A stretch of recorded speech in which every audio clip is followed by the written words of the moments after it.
Good evening, ladies and gentlemen. Welcome to the Independence City Council meeting. It's Tuesday, August 8th, 2017. It's 6:30 in the evening, and it's cooler in here than it is outside. And this is one of the few times you'll see me without a tie. It's just too darn hot. And so anyway, let the record show that all the councilors are here and happy to be where it's cool. We have minutes from the council meeting of July 25th, 2017, and do they meet with council approval? I move to accept minutes as published. Thank you. Second. Second. All in favor signify by saying aye. Aye. And opposed, motion carries. Thank you very much. Under visitor and public comment tonight, at our last council meeting, we had a discussion of, we heard that there had been some challenges to some of our local businesses complying with the marijuana laws. And so staff have reached out to some of those businesses, and we've asked them to come tonight and visit with us. And so with that, Alex and Dale, I murdered that one, I'm sorry. Good evening, and come and visit with us. Talk to us a little bit about what some of those challenges are, please. We haven't really been given any information from the city as to who has access to these background checks and to who's going to be holding our employees' driver's licenses.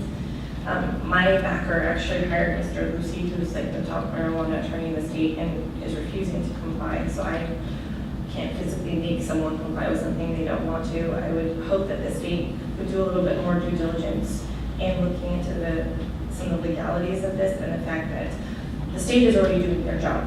The OLCC is already governing these stores. All my employees are already required to have background checks, and they're all issued when you hold up the card, do you? They're all issued what's called a bud tender's license through their background check, which we're already paying for to do, as well as my own state and federal background check. We've never had a shutdown, we've never had an issue, and I understood from the secretary that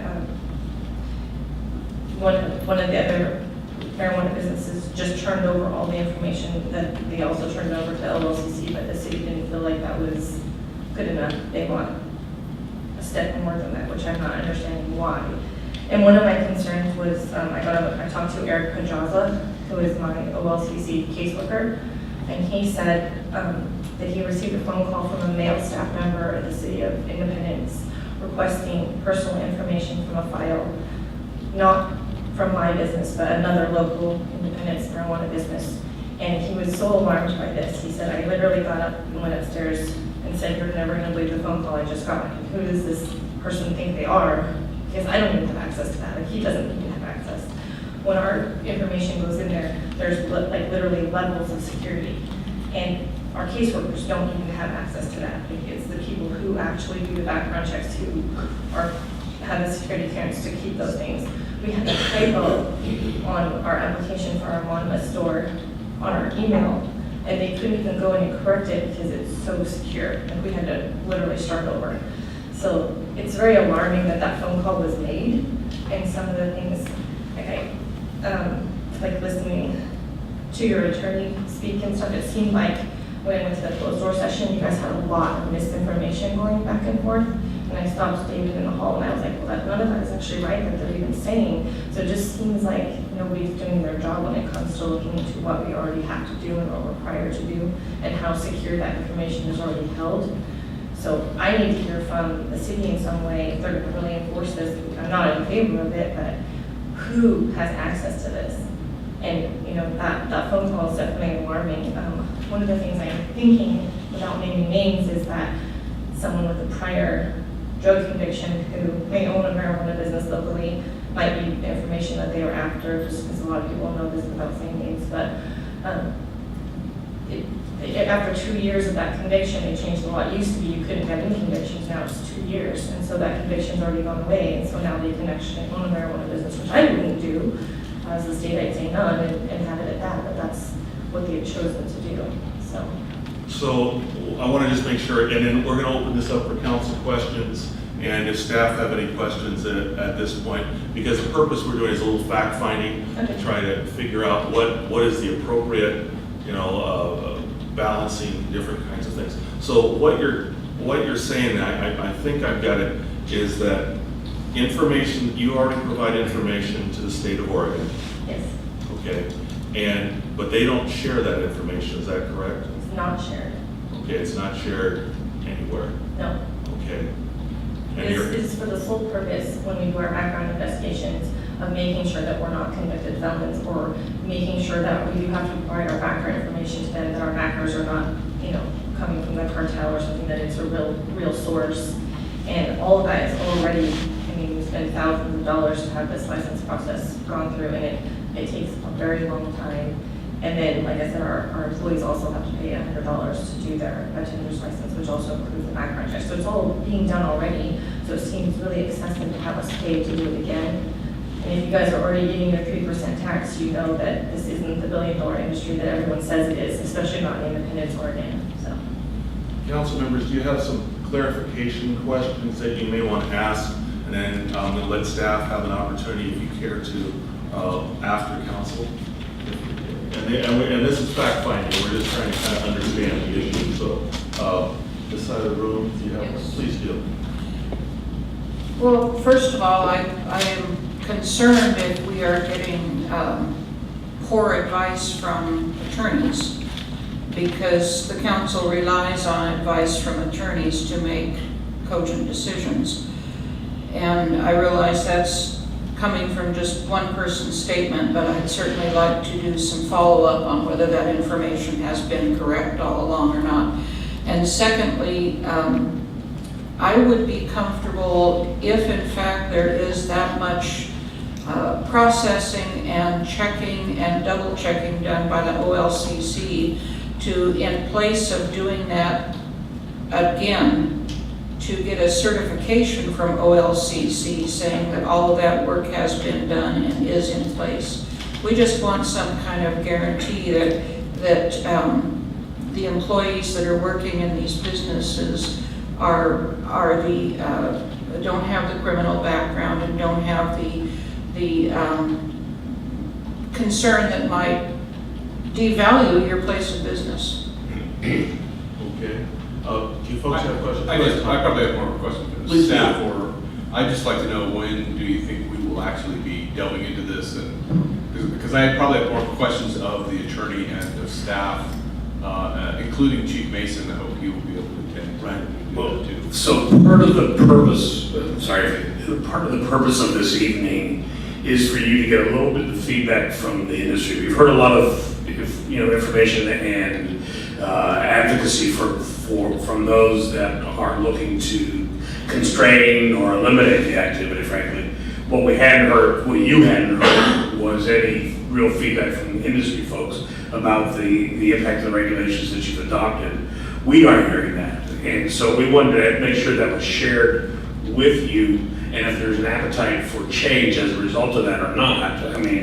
We'll do we'll enforce what you have on the books, but we're suggesting to you that, being as this is all new, there may be, you may want to have us revisit some of that. So the answer, again, I don't have a direct answer to your question, because I'm listening to you to find out what it is, what is your sympathy towards, the businesses being able to operate in a little more unconstrained environment. Well, my understanding was that staff was looking at this and had was working on some changes that they may want to enact. Not until you've heard from Alex or any Oh, of sure. the counterparts, because frankly, if you're not interested in changing the ordinance, we're not interested in raising this issue again. So that we wanted to make sure that Michael, did you have anything you wanted to ask? This side of the room, please. Go ahead. Yeah, I do. Alex, Can I respond to Marilyn real quick? Yes. What she said? So I wanted to respond to what you said, Ms. Mayor. When I was present and listened to you guys talking to your city attorney about it, and my background in school was criminal justice, and I actually applied to and was accepted to law school. I just chose to work as a detective in California before I came here, so it was a little bit different, my background. But I would have quit if I was her. You guys, what I saw was that she told you guys something, you didn't necessarily like the answer, and then so you find another way to ask the question, and it was more like the city was really directing the attorney, and really, you're paying her for this advice, and you guys weren't taking her advice, and any one of you could have gone to the Monmouth City Council, which the way that they speak to their attorney was much more respectful, in my opinion. And when he gave his advice, it was actually followed. And they have less restrictions, and they're really counting on the state to do their job here. But I felt like it was appalling the way that the city spoke to their own attorney. Thank you for your opinion. Mrs. Councilor Lewis. So, and I understand the background process and the child development world where all of our employees are, they have to be cleared by the state. And then they're then directly linked to our facility. So you mentioned the bud tender's license, is that then linked to somehow to their place of employment? Yes, through the metric system. We are all required to, it's like the sort of the godfather of this whole thing is the metric, and everyone has to log on and have their, like there's the parent, which would be the business, and then we have to put our employees into metric. You guys can certainly have copies of all the bud tender's licenses. I don't think they have a problem with Okay, so that. that was going to be my next question, is I know when we prepare to hire somebody and they're linked to our business, we as a business receive a letter from the Child Care Division saying this person is valid from this date to this date, a period of 2 years, and is currently linked to your facility. Right. That way, if anything should happen and their, basically their clearance is revoked, we are then directly notified that they are no longer eligible to work in the child care world in the state of Oregon. Does something similar, are you Yes. aware of something similar would If happen? there was a criminal conviction, then I would be notified to terminate that employee as well through metric. Okay. And we have a caseworker through the state, you know, there's a lot of follow-up through that. And we're governed and regulated and visited so frequently for these inspections Right. that it's really, they're really on top of it. So I mean, it's just that I hope the city would have a little bit more faith that they are doing their job. I mean, they've done, you can read the paper, they've done waves of shutdowns. People Right, have right, vanished. exactly, that's why I'm asking Yeah. what I am. What would be your comfort level in providing those linkage letters to the city as part of that business application? I just have no problem with that. Okay, thank you very much. Additional questions from this side of the room? No. Does staff have anything they want to ask at this point? Well, I just to sort of follow up to the point that I was making before, I don't know whether you want us to revisit this to try and relax some of this ordinance in favor of state regulation. I mean, we weren't exactly keen on the idea of trying to replicate the state's activities in this regard anyway. And I think I'm echoing the chief's comments when I say that. So if you're content with us coming back with you with some redrafted language, I'd probably visit with the industry a little more, just to see where their issues lie, and then bringing back some new drafts. And I recognize that that will be reopen conversation with everybody, but Right. I think we've made a first effort. We're all new in this business, and I think you know, there's an old saying in my business: "Ready, fire, aim." I think it's time to re-aim the ordinance a little bit. Fire again. One of the- Yes, sir. Yes, ma'am. Excuse me. So when I first read the ordinance, when it came out, I was sort of really shocked by how anti-industry that it was, that I literally took and cut and pasted it into a Google search, and then I was able to find its origin, which was not, the City of Independence attorney did not write that. And so I actually went to one of the people and said, who's the gentleman that works for the city that comes to Ida?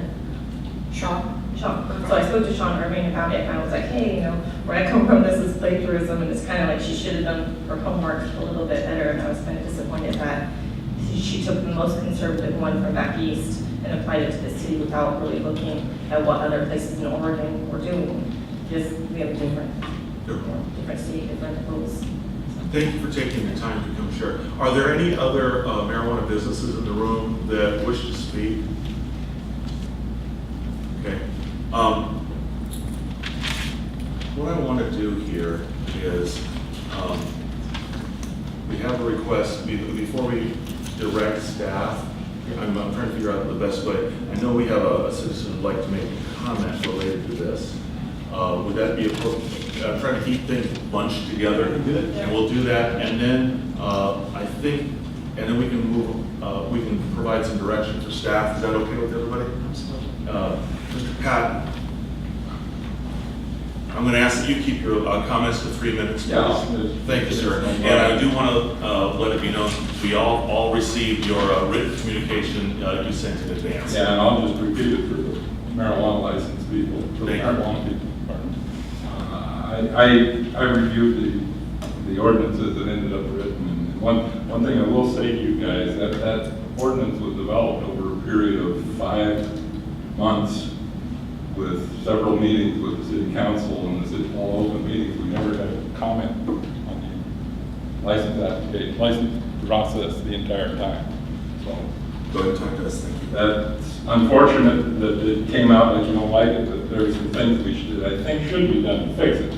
I think one of the things that should be done is that when you apply for the license, you should be able to set your renewal date the same date as your state renewal date, so you only have to do the bureaucracy once. Go ahead and talk to us so the microphone picks you up, please. Yeah, Thank you. allow the business the option to set their city license renewal date to match the state license renewal date.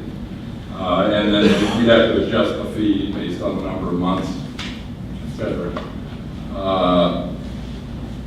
It's interesting that the state doesn't share the criminal background information with the applicants. I don't know what they share. The city might have an interest in the same thing, getting the same information. I'm sure the state does a pretty good job of checking it, whatever. I think for all new businesses that were operating when the ordinance became effective, you should have put something in there or do something to allow them 6 to 9, 3, 4, 5, 6 months to get the time to get the criminal records if you require them, end up requiring them, and issue them an interim license in the meantime and have all the other stuff done. And I think there's something else that should be done, and that is in the engineering submittal for odor control for growers. It's not absolutely clear, but that's definitely intended to be for one time only. Except I would say that you should add something in there that if they are cited for odor problems, they should probably be required to resubmit their odor control plan in the same fashion with the licensed engineer to put it on. I mean, that's makes some sense to me. But the couple things I have here, in the criminal background check, as long as the city has a list of the people who were involved in the business, the backers, the financial backers, the workers, et cetera, I think that's might be adequate if you could get assurance from the state of Oregon that they have reviewed the same people for criminal background checks. Unless the chief of police might have a different opinion. You'll have to ask him. Thank you very much for taking the time to come. Council,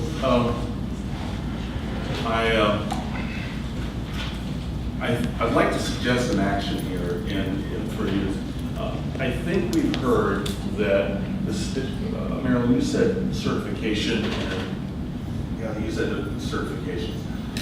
Might it be if we get the official letter from the state that says they've done the official okey-doke, the people are the official okey-dokey, and that they're okay, that might, the technical term okey-doke, that might take care of what some of that concern would be? Yes, sir? Two things. One, I'm not sure that we're going to get the state. They're so backlogged on everything with respect to this industry. I'd be hard pressed to see how they're going to do that. But secondly, I think the issuance of the license is in fact that certification.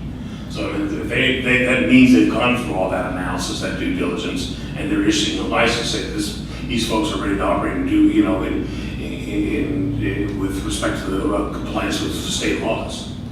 Although I did hear Alex Andrade say that she received a certification letter that she would be happy to share with the city. I don't see any point in doing work twice.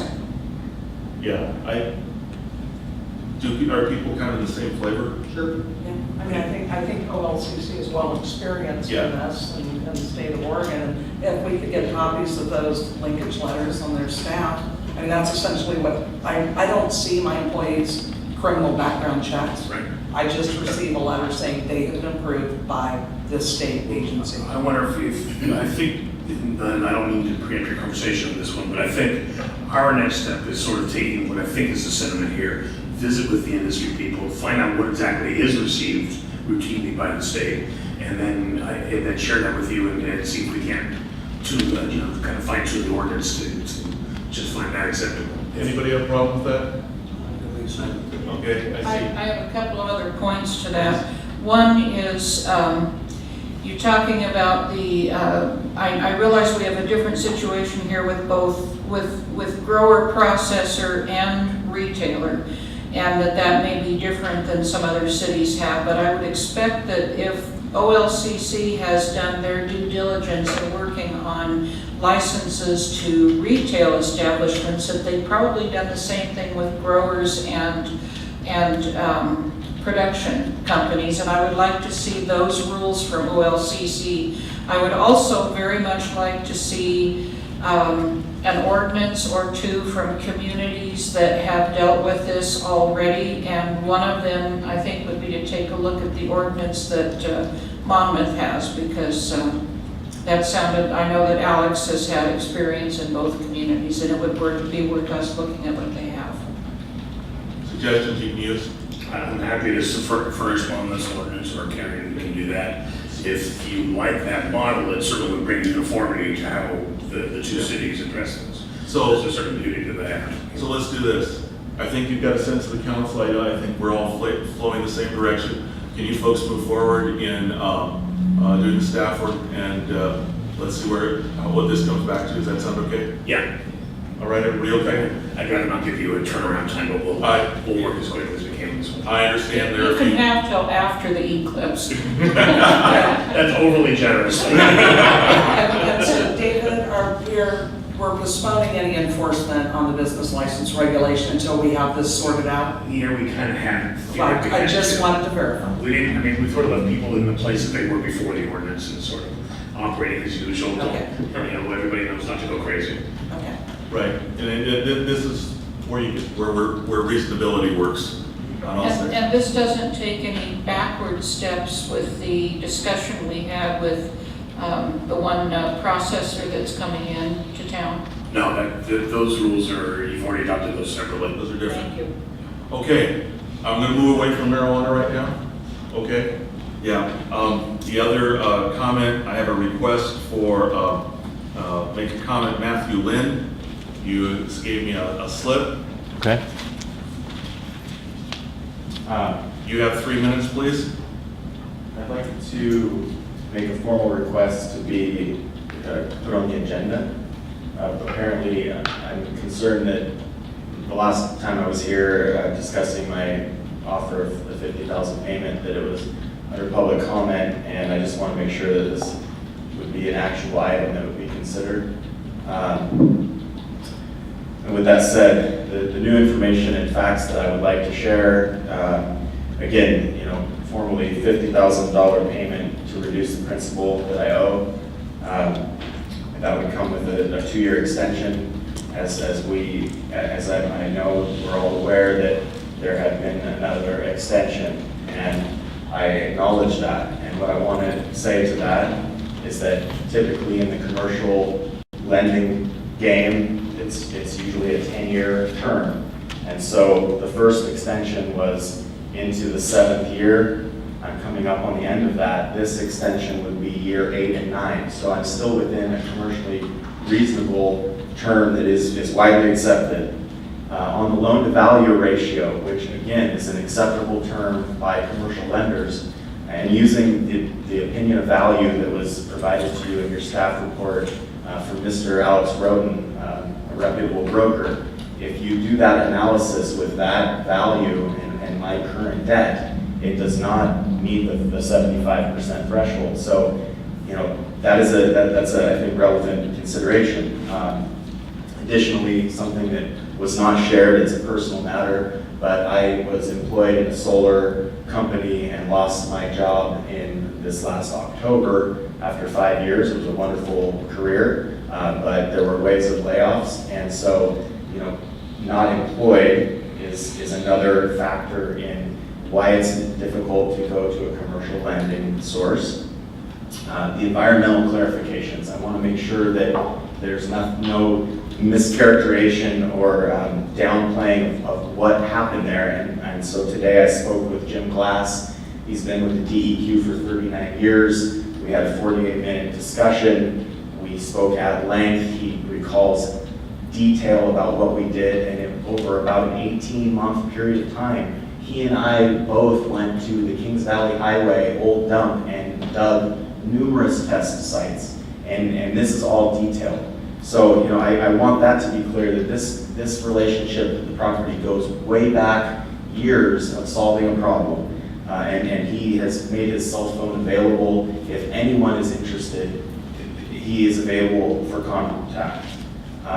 It's time to wrap up. Okay, I had a meeting today and with Mr. Klein, and he and I have differences. We apparently cannot work through those, and I acknowledge that.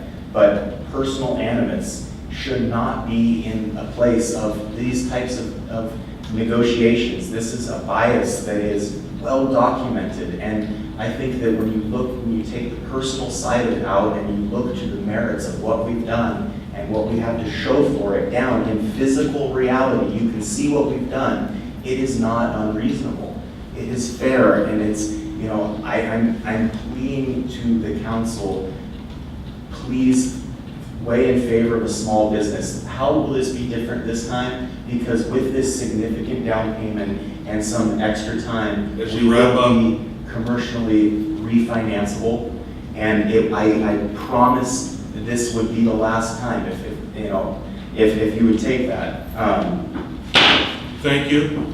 Mr. Lynn, your time has expired. I have one more point that I think is relevant. I think I'm holding people to 3 minutes. And Mr. Lynn, you are under contract, and I understand that if you'd like to visit with staff about this, I'm going to direct you to read to. When I visit with Excuse staff, me. I was called an idiot and incompetent. I was Mr. told. Lynn, Mr. Is Lynn. that not Mr. an Lynn. ethical consideration that one of your city Mr. Lynn. officials? Mr. Lynn, you will now, if you have further things to discuss with staff, you're going to meet with our finance director, Ms. Bush. If you care to deal with our legal counsel, you're welcome to do that. The council's already dealt with this matter. We'll not be putting it on the agenda, and you're welcome to fulfill the contract. Thank you very much. Thank you very You're much, offering Mr. Lynn. another consideration of $50,000. Doesn't that? Mr. Lynn, we Why don't. would it come to this? Mr. Lynn, we do Mayor, not. Mayor, how would it come to this? Mr. Lynn, From we what do we've not. accomplished, I don't, Your the time is silence expired. here is deafening. Mr. Where Lynn. are the questions? Why am I a bad person for bringing a destination to this town and delivering on it? Mr. Lynn, your time has expired, and we dealt with this. This is the end of this. You're making money on a loan. I'm Mr. offering Lynn. you money. Mr. We Lynn, I have would hate to have viable to ask business. you to, I would hate to have to ask you to be escorted to the room. I would too. I don't understand. I feel like I'm playing within your rules. I'm meeting with these people that there is a bias, a clear I've given you bias. a direction of who you will speak with, and you have several options. If you wish to visit with our legal counsel, Ms. Johnson will provide that to you. If you need to speak with any other staff, you'll visit with Ms. Bush. Thank you very much.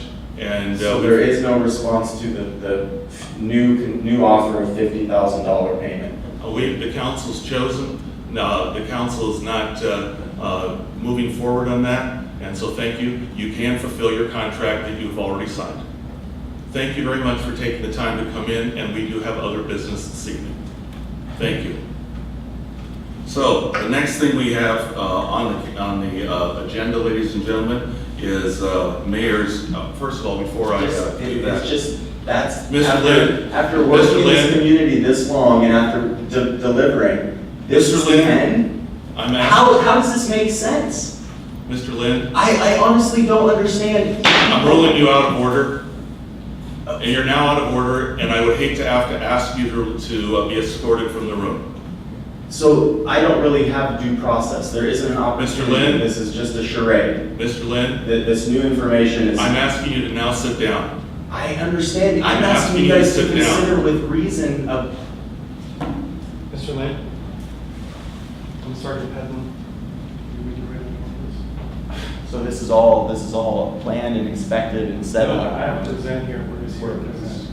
Council, we're going to be in recess for a few minutes. I think we may not. Okay. So, are there any other public comments to be made this evening? Thank you very much. Let's go to reports and presentations. And folks, I did, under Mayor's report, I will let you know that our city manager and I had the opportunity to meet with our cohorts in Monmouth. We met with Steve Milligan, the mayor, and with Scott, and we had a nice conversation, and we talked about homelessness, housing availability. We talked about Minnet and other countywide issues. And I just want to let you know that we had I thought it was a productive meeting, and Are you going to share some of the decisions or? we just talked about issues. There's some issues between Marion and Polk County talking about homelessness, and there was The issues dealing with mine have to do with the city council. We're going to have our staff take a look at what the IGA is. We talked about the IGA. No decisions were made at that time, just letting them know our steps forward. Also wanted to let you folks know that Sean Irvine made a presentation to the Oregon Mayors Association. He did a great job. He did it on the way out of town, that he was headed for a vacation, and he made sure to do that. Also, I will be making a presentation to the Albany City Council tomorrow night, as a matter of fact, presenting the Oregon Mayors Association Leadership Award to Mayor Canova of Albany. So anyway, under that, next item I have is the next City Council. After visiting with staff, our next meeting is the day after the eclipse. And in a small community, it's an all-hands type of thing. Staff isn't going to be able to do the proper staff work to present things. So what I'm going to have us do is move the meeting 1 week, since it's a 5-week count, 5-week Tuesday. We're just going to bump the 22nd meeting will now be the 29th. Same time, same location, the 29th. Okay with everybody? I know. Thank you. Appreciate that. Okay. And then in front of you, you have a Parks and Recreation appointment on page 9.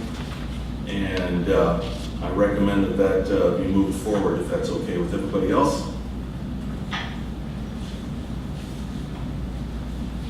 Yay? Should I get a yay? Yay. Was that a motion? Was that a yay motion? For Jasper Smith? I move to approve Jasper Smith to the Parks Commission. Second. A motion second. Everybody okay? All in favor, signify by saying aye. Aye. All opposed? So on the 29th, on the agenda, we've got next city council work session. Does that relate to the 29th? On the 29th, I'm going to try to, not everything is going to be ready from the 22nd. And if we can, we'll try to work in a work session, some of the issues that come up. Let me see how much, what things are timely on the 22nd. But Maybe somebody will let us know so we get it. Right. My intent is to try to work in a work session to deal with some other things that have come up. Okay. And so that, excuse me, I should have said that when I was making the initial comment. That was my intent, but, oh well, I didn't write it down, so I didn't remember it all. Next, we did that, okay. I think there's a motion on the table. We didn't actually vote on that, did we? We did. We did? We did. I suddenly missed it. Yeah, you We're in favor for abstained. it. I seconded it. That was a unanimous vote, right? Everybody okay? Yeah. All right, Yes. thank you, appreciate that. Thank you for making sure. Okay, Mr. City Manager, Mr. Klein, your report.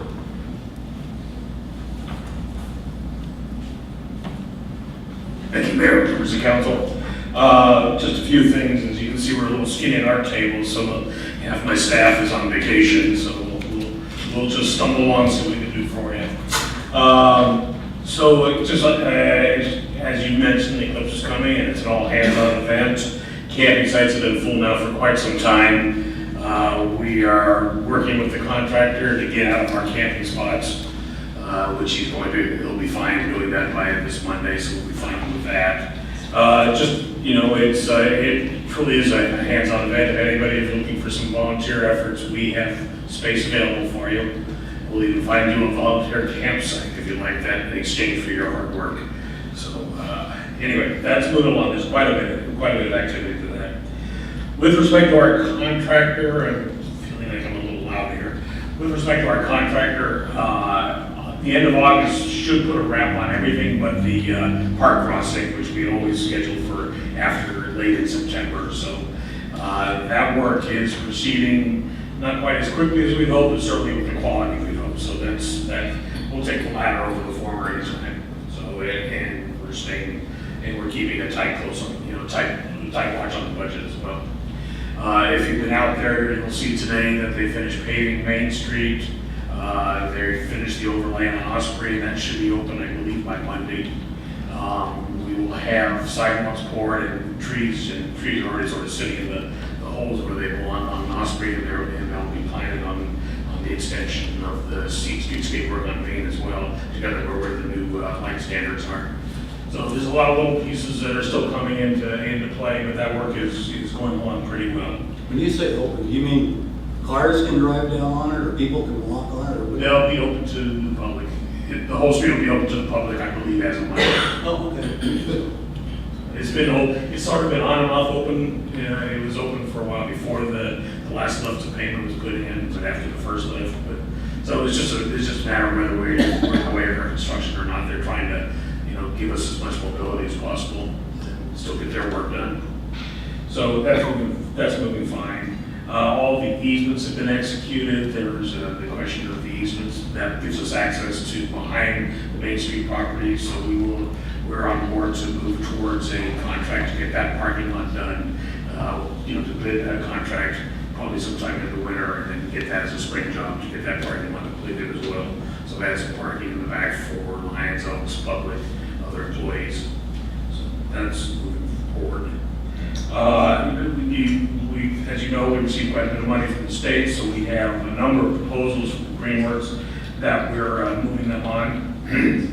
One is to complement the work, the grant money that was received for the waterfront park, the Independence Landing Waterfront Park. We're going to have to work on our naming a little bit, but for now, the Independence Landing Waterfront Park, which is just the very eastern edge of the property, the lower terrace.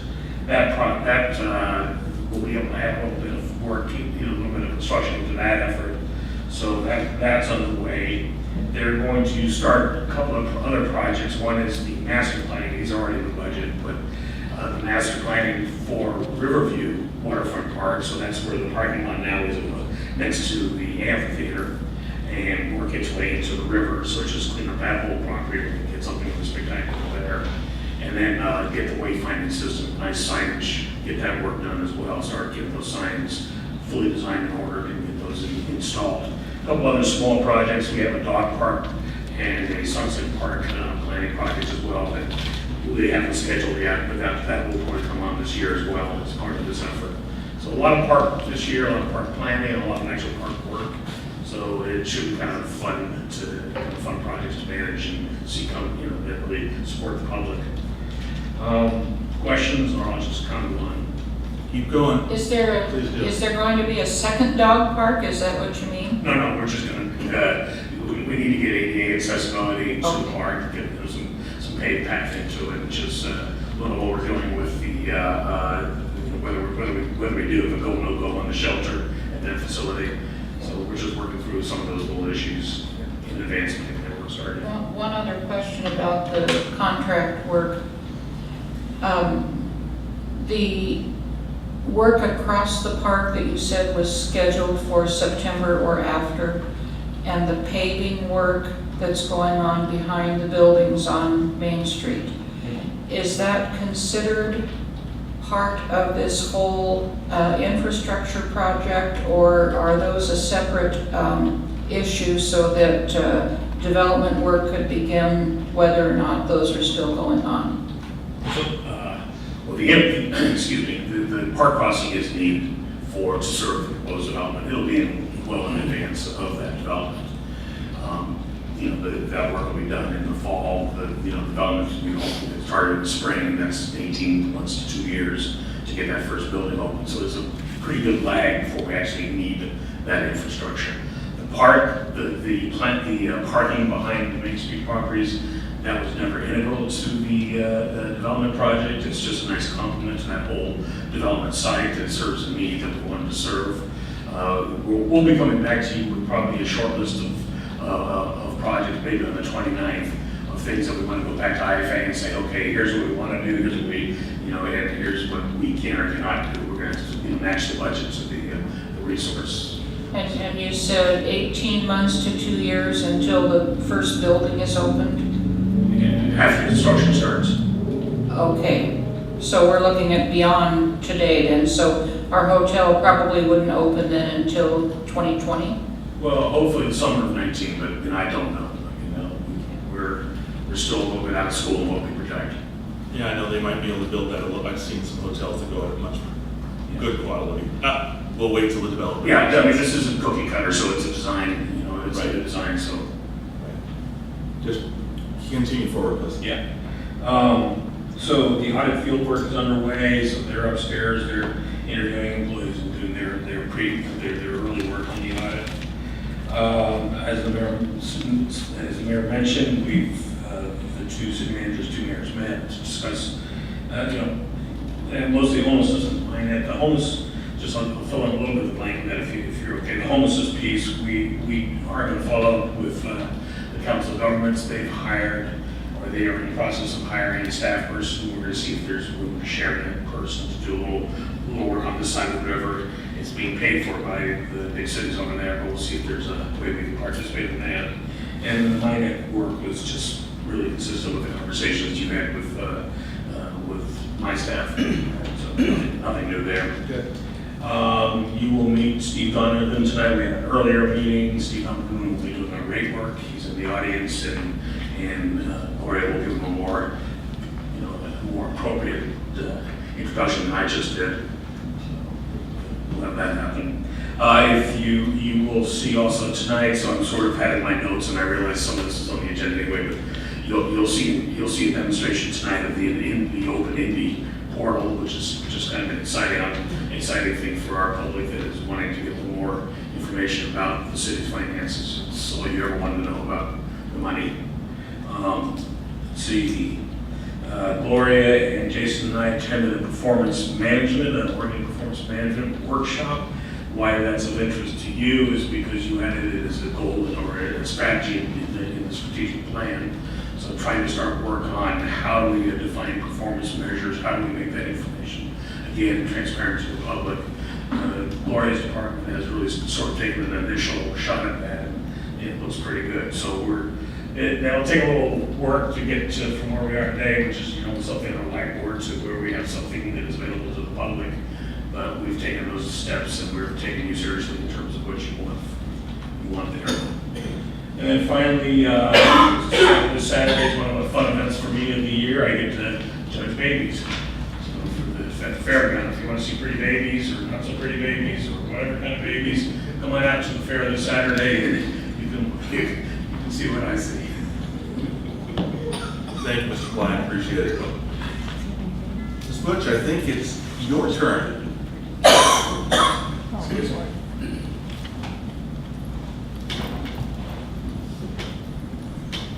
Evening.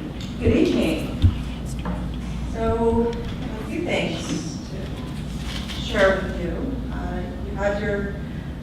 You've received in packet the fourth quarter financial report. As the city manager mentioned, we had our preliminary audit field work this week. They ended today, so they did it in 2 days. They are running much more efficiently this year. We have tentative promise of having the audit complete by Thanksgiving. So we're aiming for that. Our final field work is scheduled for the middle of September. So I'm furiously working on finalizing and closing our year-end. that's really what we're working on. Also in reference to the audit field work, you'll be receiving from me by mail a letter with a questionnaire that the auditors request that you return to them. It's just a fairly simple one-page questionnaire. If you This have is what we questions- receive every year. Yes, that's the same one. We've got a couple counselors here that aren't familiar with it, but if you have questions, you're welcome to ask me or contact the auditors directly with any questions. Welcome to do that. It's part of what we pay them for. So, and then also, I believe this afternoon you received an email from Karen, from the auditors, and it's what's called a letter to those in charge of governance, and just kind of gives you a high level, actually maybe not so high level, summary of what the audit is set to, the end game on the audit. So, If you could just circle back to me some point. Thank you. Go ahead. so as do you have any questions on the financial report? I don't believe I got that email, but was it sent to our city email or our? Yes, it was, and it was also sent in blind copy to your personal.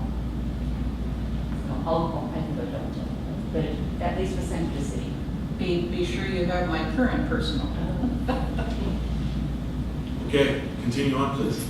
Okay, so if there's no questions on the financial report, I would like to introduce our consultant. Okay, I do have one. Okay. Well, the parks and pool expenditures were pretty low. Is that more timing issues or, we weren't putting up any maintenance or anything like that? Uh, I think we're at 70% or roughly 70%. Right, we try to keep a lot of that budget, that's more of a materials and service maintenance type budget. We try to keep those to a minimum. A lot of the bigger maintenance type projects would have been, for the parks at least, would have been in the parks in capital reserve, and that's where the major portion of that goes. Pool is usually it's usually the same each year. We budget in case a major failure of the boiler, which it's always, On its last legs for year after year after it's year. one of those high-risk items, yes, so we always budget a little time for that. The other, Keep going, you're doing fine, thank you. so we went for a proposal for rate study services. Of course, our other rate analyst, he retired a few years ago, and now we're at the point where we need a utility rate study. This will be for water and sewer rate study. This is ahead of our going for our financing for our sewer projects. We requested proposals from 3 different area analysts that are qualified to do those things. There's not a big pool of these talented people. We awarded that proposal to Steve Donovan, and he has a partnership in the proposal with Sean. And he has done work for us with our parks SBC in the past, so we're familiar with them. We're happy to introduce you to Steve Donovan. And this is just an introduction. We had a beginning meeting this afternoon to get us started. And just would like to let him introduce and. Welcome to council. About his. Good evening, Mayor, Councilors. My name is Steve Donovan, 9600 Southwest Oak, Suite 335, Portland, Oregon 97223. I am going to be the principal author on the water and wastewater rate study that we're going to be doing. We had a nice meeting before tonight just to visit on this, and clearly the highest priority in terms of funding is your wastewater project and the financing of it. That will probably turn into debt service. It's a $6 million project-ish. I'm recommending that you consider entering into a loan agreement with the Oregon Department of Environmental Quality's Clean Water State Revolving Loan Program. And that loan program currently on a construction loan is at 2.3%. There are some seductive options on that loan package that we could talk about too. One of which is the sponsorship option, where a qualifying project could be tagged along with a wastewater treatment project, and the interest rate on the two projects would be lowered such that the interest rate on the sanitary project alone would be brought down to a point where the interest rate on the qualifying other water quality project would come in to make it almost like a grant. So that's a compelling thing to talk about. On the water side, we don't have any big projects, but Mayor, you talked about MINET. The loans that are set out on the MINET project are secured by the rate revenues of the water system. So that's a pledge of the revenues of the water system, and that may have an impact on water rates, and we'll be visiting and looking at that. We fully expect to have something in substance back for you to consider within 30 days on the wastewater side, because time is of the essence, and he's got a revolver to my head. And we're going to come back to you, and what you can expect to see is a PowerPoint presentation at the first one. And we're going to lay out first a 20-year forecast of both utilities and looking at the peaks and the valleys. And then we're going to look at the first 5 years and that rate impact of what's going on. So you'll expect to see that certainly within probably the next several weeks, probably in September. We'll be back to you with a PowerPoint presentation, and we're going to ask for guidance from you. It's going to be mind-numbingly complicated, and we'll try to walk you through it. Things like revenue requirements and covenants and things like that we'll talk you through. But it's going to boil down to a rate profile. And you currently, David told me, the total utility bill is about $100 a month now, water, sewer, stormwater. We fully expect to see some kind of an increase on wastewater because of the big project coming on. We're not sure about water right now. That's it. Thank you. Great, appreciate it. We'll wait for your report. Steve, the add-on to the water, cost of water for MINET is a real hot topic, okay? So whatever you do, you have to do, you do what you're gonna do, but now put it in black and white so Joe Q. Public can understand why this is what's going on. Matter of fact, I asked Gloria on that. Last year, I might be talking out of school, but the water fund had to take on $380,000 worth of expense last year. You have about 3,200 active water accounts over 12 months. That's about $10 per account per month due to MINET. Right. And you can't drink MINET. What, you can't what? Drink. Why would, you can't drink MINET, but they can pay off and do a lot less, so the city doesn't have to pay Right. $350,000. I've dealt, and I'm talking to Gloria about this, many municipalities are in the same boat you are. I've got at least 5 of them across the state that have got into the fiber business or the broadband business. And it is a struggle. You're not alone. It is a struggle. And scale is everything to that business. The way to make that business work is to have very, very large customer base, because it is such a capital-intensive and technology-intensive business. So you're not alone. It's frustrating, but you also have the externalities of the benefit of that in terms of economic development and draw potential new economic development. So you're not alone. No, yeah, but I'm not saying we shouldn't be doing what we're doing. I'm just saying we need to document it well enough that we can point to it and say, here's why it's $10 a month. Right. Okay? And if it's if we're bringing in $350,000, and for, God only knows how this is gonna happen, and Minnet only needs 100, then something creative needs to be done with that excess amount, so that the customers aren't paying that much. We need to adjust the rates down. I mean, that's what they would expect. Right, from a water rate standpoint, I'm gonna stand back and I'm gonna push back. I'm gonna say the water rates will be what they are because the pledge of the debt service is from water rates. The policy implications of how you manage the rates for Minnet is a completely separate issue relative to the water rate side. And I just want to really push back on that from a utility perspective. So we'll look forward to seeing the report in sometime, probably sometime in September. Sooner. Yeah. Okay. Thank you. Thank you very much. Thank you, Steve. Okay, so from there, we have our presentation of the new data dashboard that came online on the 1st of August. I think that Jason's going to take over the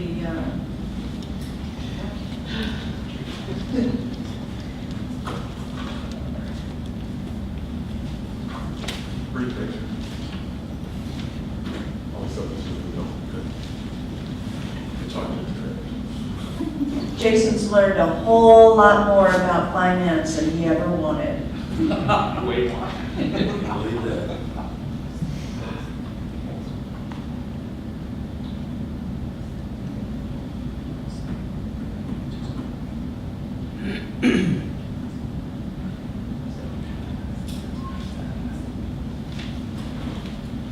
We wanted to go through this a little bit, kind of take you right from our website, show you how you get into it. So we've had some really favorable feedback so far, which is encouraging.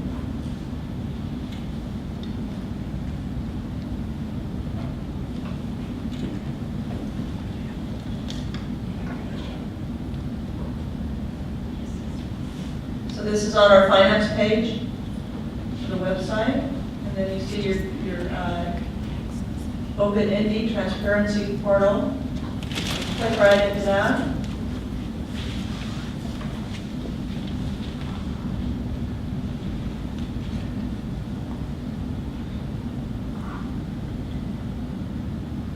The reports you see there on the left-hand side are the available reports that we have right now. The first 3 are financial, the next 3 are just information. They're more statistical. The plan moving ahead is we can use those statistical type reports for performance management. We can use those internally. We don't have to show these externally. We can use those internally and use this that way to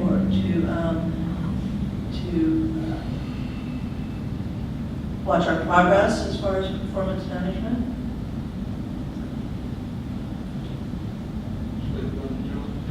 So the first thing you see in there is the budget to actuals. This is actual year end. And these are, again, these aren't the adjusted for the audit yet, but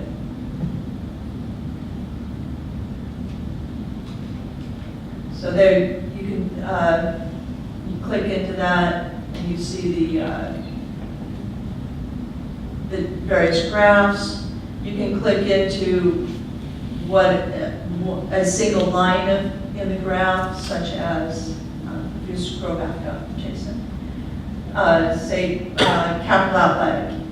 Click into that. It'll show you how much was spent each along the graph in capital outlay. So then you can scroll down. And then you see detail. This isn't down to the single expenditure detail yet.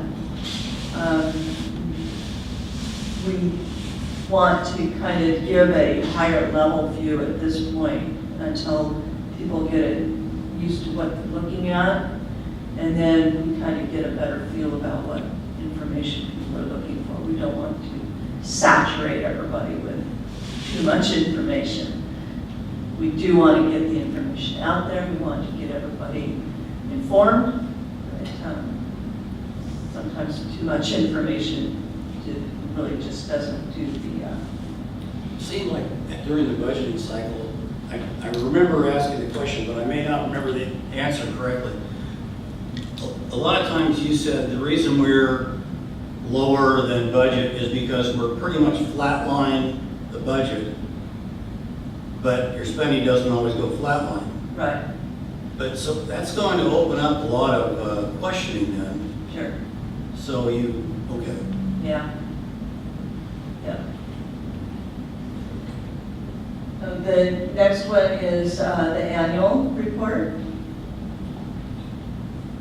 So for actuals, how up to date are they? Are they after the end of the month?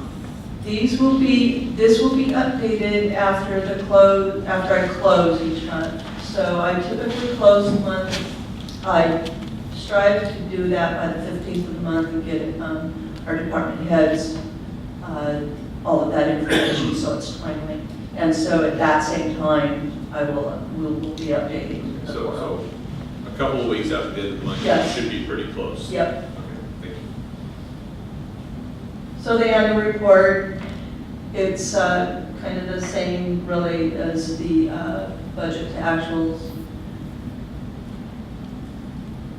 What difference is there in this one really, Jason? So the annual report, it's not quite as detailed, it's more of an overview of each year. So this is more of a departmental breakdown versus the budget to actual is just the current year, and that will get much more detailed, so I can drill into which ones step 1 is. Right, so the annual reports is as we move forward at this point, each year, you'll be able to look at it year over year over year. So the annual report will be only updated annually. Makes sense? Yeah, maybe useful information, you're comparing the same piece in time. The Independence Landing cost.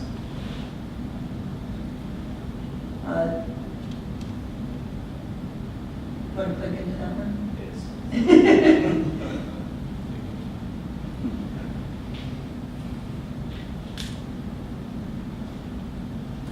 And this is just city expenditures, has nothing to do with the private development. Correct.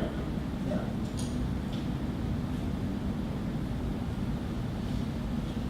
So once again, this is, you're used to seeing the report that I've been posting on the website, which is a PDF copy of a Excel spreadsheet, which had various tabs. This pretty much brings it all into one spot. On the right, you see the different categories there. So for infrastructure, you can click into infrastructure, and that shows the information. The same information as you was getting on that other report. Only here, you can click down into it and you scroll down and you'll see the individual expenditures that have gone into that category.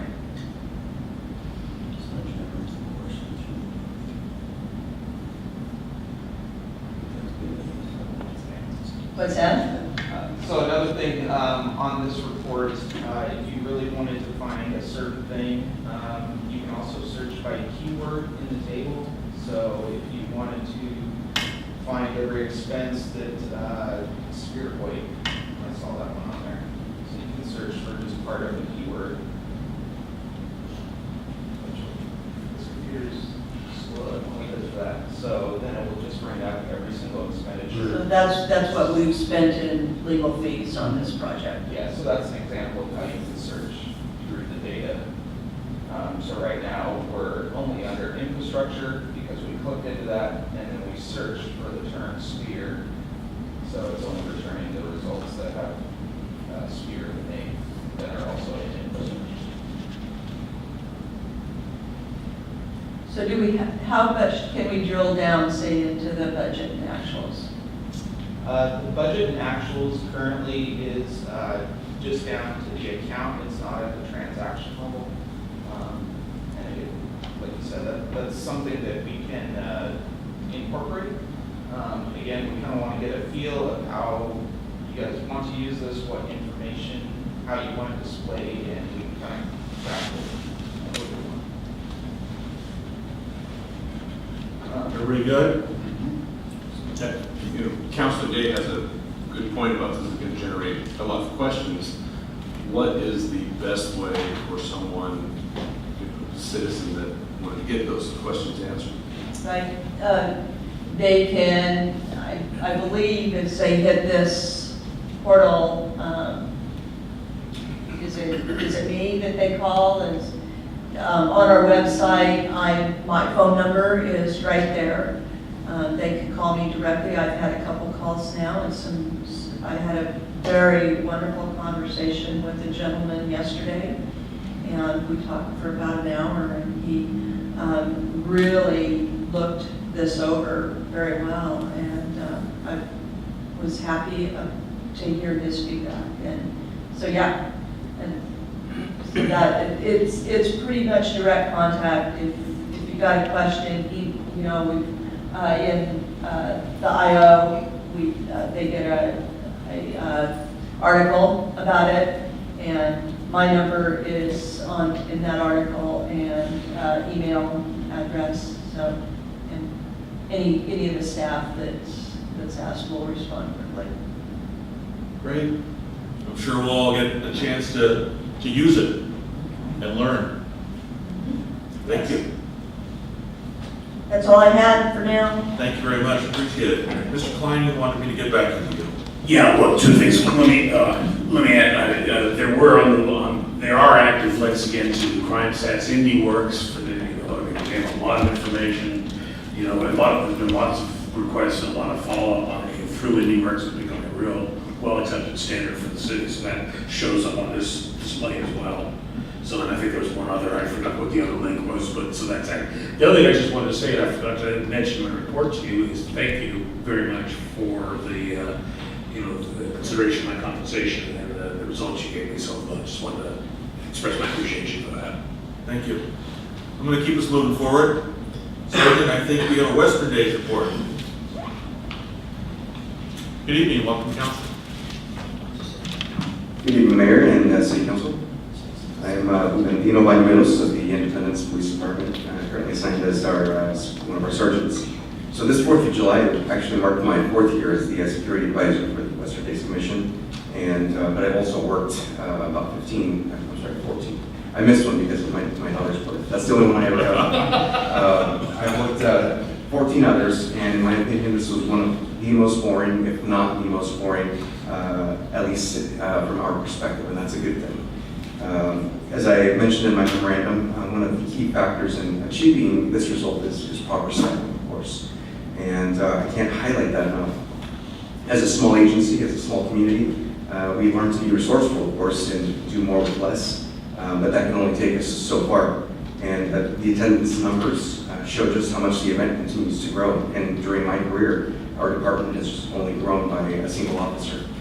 So with the additional revenue brought in by the increase in the gate fees, the commission has shared and has concluded that it is time to fully explore bringing in a crowd management company on board to assume some of the responsibilities that are currently assigned to law enforcement personnel. And I absolutely intend to get on that as soon as we survive the eclipse. But I'd also like to answer any questions that you might have at this time. Additional questions on the report that you received? Appreciate it. Thank you for the completeness of the report. Oh, I was just going to say, I just wanted to say I'm glad it was boring. My son was starstruck getting to walk around and talk to all the officers. That's what I want to hear. Thank you, sir. Thank you so much. Appreciate it. You're welcome. Thank you, sir. Butch, I think we have, you have the next one, I think.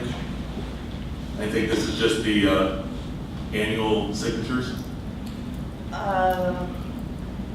banks authorizing bank Yeah, signatures. it's kind of an annual, it's not really an annual. It's updated when we change counselors and council presidents, basically.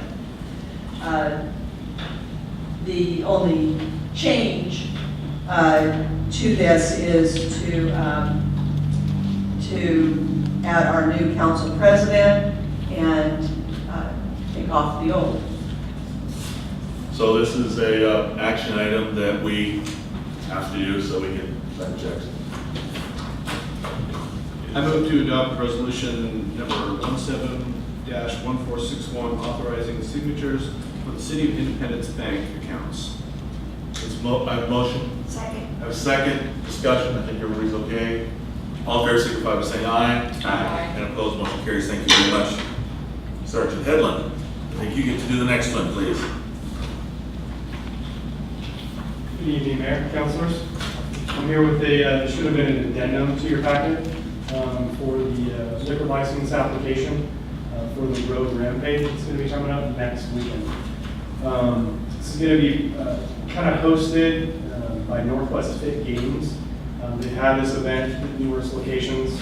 I think this is the fourth event that they've had for this series. It's going to draw numerous people, up to possibly 800 participants, if they fill each classification. So then also the common spectators and so forth. They're looking to have Rogue Brewing has applied for a temporary use of an annual license to host a beer garden at the event. And the hours of that are going to be 11 a.m. until 5 p.m. You should have had a map included in that as well. So if you guys have any questions about any of that, I propose that for you guys to vote to approve that use of the park for the service and consumption of alcohol within that area, as well as approve the application. Council members, questions? So, just to be clear, the only place where they'll be serving alcohol and having alcohol is within the beer garden. That's correct. That's red. Yeah, and there should have been another little, I made a couple of edits to this. There's going to be, you'll see that the red line kind of extends past where that the large walkway and the handicap accessible walkway. So they know, I made a black box around there, so they know that they can't extend into that section because that has to be available for handicap access. And then the only other thing is that we made I checked the no box into the marijuana because they can't have marijuana. Those are the only two changes that were made to that through my conversations with them. Additional questions? Everybody okay? This is we do have to, there's a recommended motion. I move to recommend approval of the above temporary use of an annual license application pending payment of all associated fees, as well as approve the service and consumption of alcohol within the designated area of the park. Second. Have a motion, second discussion. Everybody good? All in favor signify by saying aye. Aye. And opposed, motion carries. Thank you very much. Thank you. So, general announcements by council. Anybody have things they need to offer?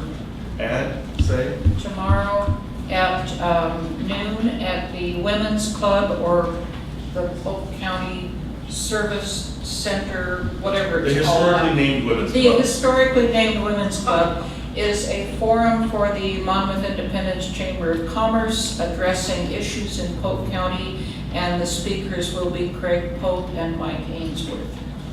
Good. Additional comments? So we'll see council next time on the 29th. Okay. I have a comment, or not a comment on the premise, but I have. Oh, go ahead.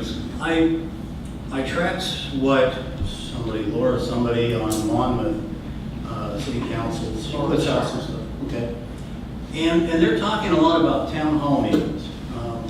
Not exactly sure how you conduct a town hall meeting, but it seems like that would be a good thing for us to have. Town hall where it's a kind of a unscripted, people can come in and ask us whatever question, ask the staff whatever questions they want to ask, and if they can answer them, cool. If they can't, I was wondering what other people thought about a town hall.